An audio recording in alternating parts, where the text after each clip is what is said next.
CPIM will start protest demonstrations across all districts and subdivisions demanding rollback of the increased electricity tariff and cancellation of smart meters. This was announced by CPIM State Secretary Jitendra Chaudhary at a press meet held at the party state office.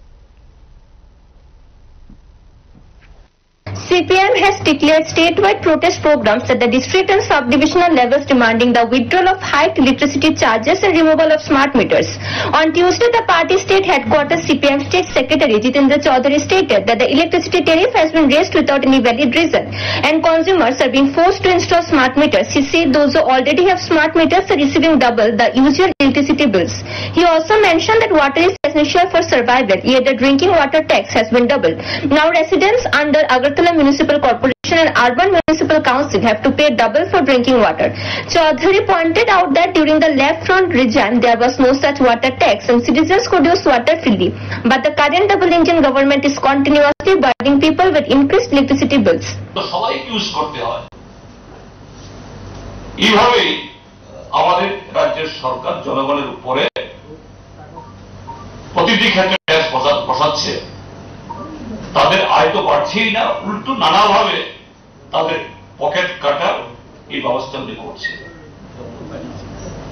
আমরা এই যে সরকার এই নীতির বিরুদ্ধে আমি আগেই বলেছি, আমরা ঠিক করেছি বিশেষ করে এই বিদ্যুতের মাশুল বৃদ্ধি এবং স্মার্ট মিটার লাগানোর যে সিদ্ধান্ত তার প্রত্যাহারের দাবিতে রাজ্যের সব জেলা মহকুমা এবং এমনকি অন্যান্য জায়গাতেও যেখানে বিদ্যুৎ নিগমের বা বিদ্যুৎ দপ্তর অফিস আছে সেখানে আমরা প্রথম ধাপে বিক্ষোভ প্রদর্শন করব।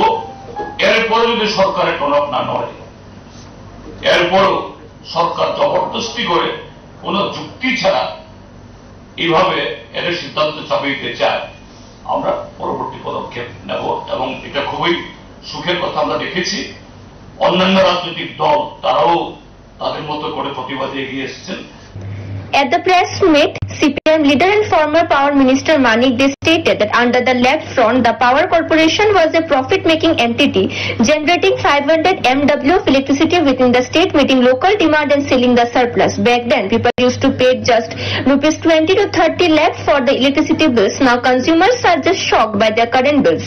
He added that the state has been shared in Palatana, from which dividends are earned, and 20% power is generated from Rukhia with additional production from Barumuda and Dambur. Still, the government has raised tariffs without any clear explanation. They alleged that the tariff hike and smart meter imposition are steps toward privatizing the power sector. He claimed the corporation currently has a debt of rupees 700 to 800 crore, and to recover it, the burden is being passed on to consumers. He said extra charges under names like Sunrise are being collected, through which the areas could have been recovered in 10 installments.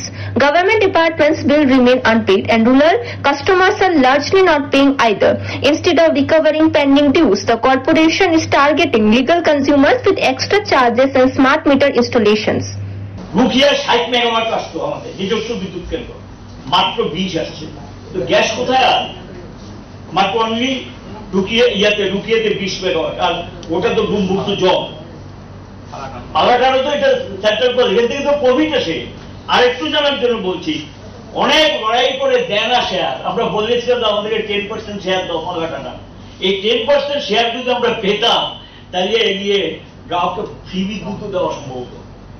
কিন্তু profitable organisation, এখান থেকে 0.5 একটা share আছে আমাদের, 0.5 লড়াই করে ঢুকেছিল আমরা, যাতে বোর্ড অফ ডাইরেক্টরসে ঢুকা যায়। এবং এই যে পালাটাটা, এই 0.5 শেয়ারের বিনিময়ে কিন্তু টাকা আসতো, প্রফিটে টাকা আসতো। প্রত্যেক বছর প্রফিটে এখনো পায়, নিগম পায় কিন্তু প্রফিটে টাকা। আমি জানি না, এখন তো এগুলো প্রকাশ্যে বলুন, আমরা তখন কিন্তু বলেছি যে এখান থেকে আমরা পাই। এগুলো তো আসছে বাংলাদেশের থেকে বিক্রি করে প্রতি মাসে 8 থেকে 10 কোটি টাকা নেট প্রফিট আসতো। এটা কিন্তু কনজিউমার সাবসিডি হতো, এ দিয়ে কিন্তু গ্রাহককে আমরা রেহাই দিয়েছি। কাজে এখানে যেটা আর সঙ্গে বকেয়া আছে, স্টেট গভর্নমেন্টের কাছে আছে, সেন্ট্রাল গভর্নমেন্টের আছে, প্রচুর পরিমাণ বকেয়া, এটা আদায় করো। আর যেগুলি বিলিং হয়েছে সেগুলো আদায় করো। আর যে সমস্ত মিটার খারাপ, এই খারাপ মিটারগুলো With opposition parties strongly protesting the tariff hike and smart meter policy, the Power Corporation is under considerable pressure. Even the Power Minister seems concerned under pressure from both consumers and opposition parties. The corporation may be forced to roll back the increased electricity charges. Bureau Report, Fact Finder.